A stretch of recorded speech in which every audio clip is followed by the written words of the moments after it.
we've witnessed over the past months is not enforcement, it's trauma. And you've heard many of the particular stories of that trauma from representatives from communities all over California today. And I would just say to our colleagues and to all those that are experiencing these traumas that I, for one, believe you, and that many in the Jewish community, and certainly the California Legislative Jewish Caucus, believes you. And we know that this is not about fear-mongering. It's just about people's everyday real-life experiences and the people that we've sworn to come up here and serve.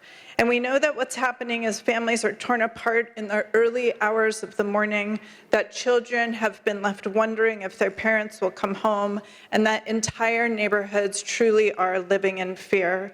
We know that these are not isolated incidents, that militarized operations that are targeting workers and parents and students without warning are often happening without cause and without due process. And we also know that California's immigrant communities are not strangers. It's our neighbors, as you've heard, essential workers, but people who are also foundational to our communities, our culture, our shared future, and our current and shared prosperity.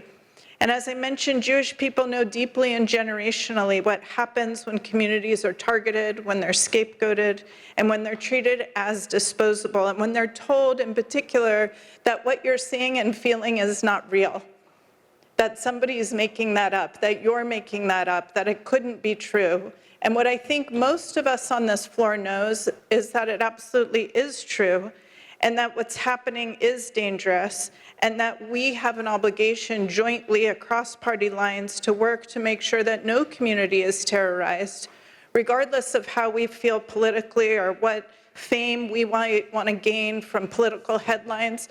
We have a moral obligation to serve our communities and to stand up for our communities. And so in the Jewish Caucus, we are proud to stand with immigrant communities and to create a culture in California that uplifts and affirms, instead of a culture across our state that is intimidating and dividing and disappearing people from our communities.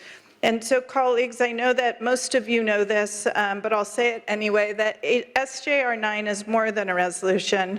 It's a declaration that Californians, that us in this room, won't be bullied into complicity or made to think that this is normal, because it really truly is not. We're here to defend the dignity and the safety of those that call our state home, including our friends, relatives, neighbors, and loved ones. And so on behalf of the California Legislative Jewish Caucus, and in solidarity with the many, many families who are truly living under threat, we respectfully urge your aye vote.